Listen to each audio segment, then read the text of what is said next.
दोस्तों, आज की जो परिस्थितियां हैं उसमें एक लाइन बहुत महत्वपूर्ण है और वो ये है कि भ्रष्टाचार और भ्रष्टाचारी इनके बहुत सारे हाथ पांव होते हैं, मगर सच्चाई ये है कि कानून को साक्ष्य नष्ट करके देर तक आप भ्रमित नहीं कर सकते। जब से आम आदमी पार्टी के नेताओं के ऊपर भ्रष्टाचार के आरोप आए और पुख्ता सबूत के साथ आए, तब ये बात हमेशा आती रही कि ये लोग साक्ष्य मिटाने में बड़े माहिर हैं और ये साक्ष्य मिटाने की पूरी कोशिश करेंगे। इसके बावजूद उनको जो करना था वो करते रहे। आज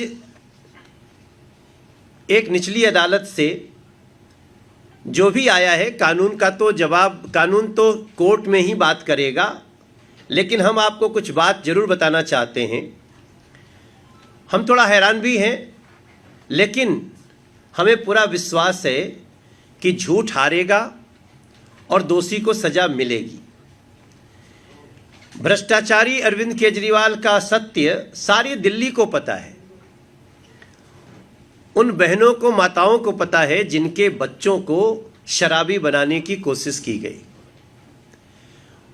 उन गलियों को पता है जहां पर गलियों में शराब के ठेके खोलने के लिए सारे नियम कानून को ताक पे रख दिए गए।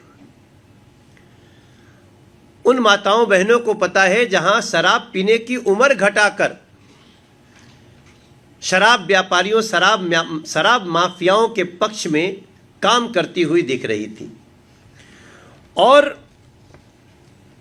ये सवाल पूरे दिल्ली के मन में है और था भी, आज भी है, कल भी रहेगा और उसका फैसला होगा कि अगर दिल्ली का ये न्यू एक्साइज पॉलिसी, इसमें भ्रष्टाचार नहीं था, गड़बड़ी नहीं थी, तो उसको दिल्ली की अरविंद केजरीवाल सरकार ने क्यों हटाया। आज ये यक्ष प्रश्न खड़ा है, सबके सामने खड़ा है।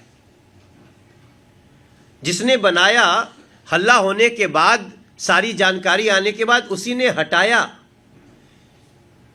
ये एक बहुत बड़ा साक्ष्य है। दूसरा, पहले सरकार को 12% कमीशन मिलता था एक्साइज में और 2% कमीशन बेचने वाले को मिलता था, लेकिन जस्ट उल्टा किया गया। अब 2% सरकार को मिलेगा और 12% शराब माफियाओं को मिलेगा। क्या इसके बावजूद भी किसी और साक्ष्य की आवश्यकता है? और ये सारा उन्होंने न्यू एक्साइज पॉलिसी में किया। और हम बार बार कहते थे सबूतों से छेड़छाड़ हो रहा है। हमारे अध्यक्ष कहते थे, हमारे हर सांसद कहते थे, विधायक कहते थे, जो दिल्ली की जनता कहती थी। लेकिन जनता सच्चाई जानती है और सच्चाई जानने के बाद ही जनता ने सजा भी दिया। क्या एक पर एक फ्री शराब की बोतल देने का यह अपराध नहीं किया उन्होंने? सर्वोच्च अदालत ने भी जमानतें ठुकराई। सर्वोच्च अदालत ने एक सीएम के रूप में इनको फाइल साइन करने के लिए भी रोका। वो साक्ष्यों का ही प्रभाव था। और ये बात मैं इसलिए आपसे कह रहा हूं कि आप सबने रिपोर्ट किया है, सबके पास रिपोर्ट है, साक्ष्य है कि इन्होंने शराब घोटाले में 173 फोन नष्ट किए। 173 फोन को नष्ट करना यह छोटा साक्ष्य नहीं होता है। और इसलिए आज अभी थोड़ी देर पहले सीबीआई का भी एक प्रेस कॉन्फ्रेंस हुआ है आप सबके सामने। सीबीआई उच्च अदालत में जा रही है। हम किसी अदालत पर टिप्पणी नहीं करेंगे, लेकिन हमें पूरा विश्वास है कि ये केस उच्च अदालत में जाएगा और दिल्ली को लूटने वाले, दिल्ली को कई तरह से लूटने वाले ऐसे शराब घोटालेबाज अरविंद केजरीवाल को सजा मिलेगी, ऐसा हमारा विश्वास है। क्योंकि सीबीआई उच्च अदालत में जा रही है और इनकी आदत रही है, ये तो बेल मिलने पर भी डांस करते हुए आते हैं। तो एक निचली अदालत के और ये कहते हुए कि हमें साक्ष्यों की कुछ कमी आ रही है, वो साक्ष्य सारे सीबीआई के पास हैं और वो साक्ष्य सारे उन सारी एजेंसियों के पास हैं। हमें पूरा विश्वास है कि ऐसे भ्रष्टाचारी को उच्च अदालत में सजा मिलेगी। धन्यवाद। आपके कोई प्रश्न? सर, कांग्रेस का ये कहना है कि सेंट्रल एजेंसीज यूज हो रही हैं इलेक्शन के लिए। अभी जब तमिलनाडु में इलेक्शंस होने हैं तो पीछे दमदम पे केस कर दिया, अरविंद केजरीवाल को डिस्चार्ज कर दिया है। वो कह रहे हैं कि जहां इलेक्शंस की बारी आ जाती है तो ये सिर्फ कांग्रेस को वीकन करने का एक तरीका है। देखिए, ये सब बेसलेस आरोप है। हम जो बातें कहते हैं हम अपने सत्य के और प्रूफ के आधार पे कहते हैं। आज सही मायने में एजेंसी स्वतंत्र रूप से काम कर रही है और कांग्रेस जो जैसा करता है वैसा ही दूसरों को देखता है। वो ऐसा करते होंगे। वर्तमान में सारी एजेंसी स्वतंत्र हैं और हमें उनकी निष्पक्षता निर्भीकता पे विश्वास है। प्रदेश अध्यक्ष सौरभ भारद्वाज आरोप लगा रहे हैं अजय माकन पे कि भाजपा से मिलकर जो है वो इसीलिए वो ऐसे बोल रहे हैं क्योंकि भाजपा की टीम की तरह काम कर रहे हैं। अब ऐसे बेसलेस आरोपों का हम क्या कह सकते हैं, लेकिन हम हैरानी के साथ और सारे, चूंकि हम अदालतों का सम्मान करते हैं इसलिए कानून की बात तो अदालत में ही होगी और उसको हम ये लड़ेंगे भी, जीतेंगे भी, ऐसा हमारा विश्वास है। सौरभ भारद्वाज एक एक बड़ी बात कही कि जिन सीबीआई अफसर ने इस पूरे मामले की जांच की उनको इंडिया गेट पर लटका देना चाहिए। पहला प्रश्न। दूसरा प्रश्न, वो तस्वीरें हम सबने देखी है जिसमें अरविंद केजरीवाल बाहर निकलते और रोते हुए दिखाई दे रहे हैं, दोनों पर आपकी क्या?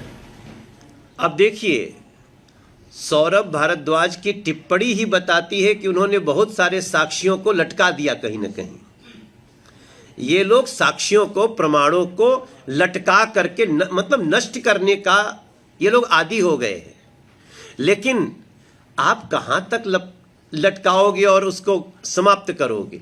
ये भावना सोचिए कि किसी अधिकारी को आप सार्वजनिक रूप से लटकाने की, मारने की बात कर रहे हो, तो जो व्यक्ति लोग अधिकारियों को मारने की बात कर सकता है उस साक्ष्यों को कैसे रहने देगा? ये अपने आप में उनके साक्ष्य मिटाने की नीति को बता रहा है।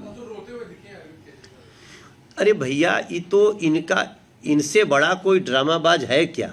मैं तो पहले भी कह रहा हूं, बड़े बड़े एक्टर फेल हैं।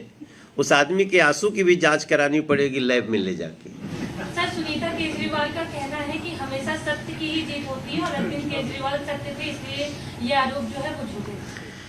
भाई, सत्य तो इस देश में सबसे ऊपरी अदालत से बरी होने के बाद आता है। सत्य सिर्फ एक निचली अदालत से तो नहीं होता है, ये तो सभी को पता है। और जो निचली अदालत का जो एक स्टेटमेंट है कि साक्ष्यों की कमी, उन साक्ष्यों की कमी को सीबीआई ने पीसी में कहा कि उन सारे साक्ष्यों को हम रख रहे हैं और हमें निश्चित रूप से इस आदमी के अपराधी होने का, घोटालेबाज होने के सारे प्रमाण हैं। तो मैं किसी अदालत पे कमेंट नहीं करना चाहता, मगर ऊपरी अदालत में ये सारे साक्ष्यों की जीत होगी। लेकिन सर, कोर्ट ने ये भी कहा साथ में कि अरविंद केजरीवाल के जो आरोप लगे थे ट्रायल लायक ही केस नहीं है, इसलिए फिर ट्रायल भी नहीं होना चाहिए। तो उसकी टिप्पणी है कोर्ट की। कोई बात नहीं, हमारे देश में lower court, high court, supreme court किस लिए बने हैं? तो सारे कमेंट्स को कहीं ना कहीं फिर से निश्चित रूप से उसका संज्ञान लिया ही कि कोर्ट का संज्ञान कोर्ट लेगी। कांग्रेस नेता पूर्व सांसद संजय दीक्षित ने जो है भाजपा पर आरोप लगाया कि भारतीय जनता पार्टी ने जो है 60 गांठ करते हुए आम आदमी पार्टी से उनको बरी किया ताकि जो है अब भारतीय जनता पार्टी गोवा में, उत्तराखंड में जो अन्य राज्यों में चुनाव उसका लाभ मिल सके, इसलिए ऐसा बरी कर रहे हैं। हम कभी 60 गांठ में विश्वास नहीं करते। भारतीय जनता पार्टी एनडीए हमेशा सत्य में विश्वास करती है, निर्दोष को सजा न मिले और दोषी किसी भी हालत में बच न पाए, यही हमारी नीति है। आम आदमी पार्टी कह रही है कि कट्टर ईमानदार है केजरीवाल, इसीलिए उनको छूट दी गई है। दिल्ली की जनता तो सजा दे चुकी है। जनता की अदालत भी बहुत बड़ी अदालत होती है और दिल्ली की जनता ने, जिनके बच्चे, जिनको शराबी बनाने की कोशिश की गई, जिनको जिस स्पष्ट आंखों से दिख रहा है किस प्रकार से लूटा, एक अदालत में तो उनको सजा मिल चुकी है, वो है जनता की अदालत। रही कोर्ट, हमारी जो अदालत है, उसमें 3 स्तर की कोर्ट है। हम निश्चित रूप से ऐसे भ्रष्टाचारियों का सबूत के साथ इनका अपराध सिद्ध करके खड़े होंगे, ऐसा हमारा विश्वास है।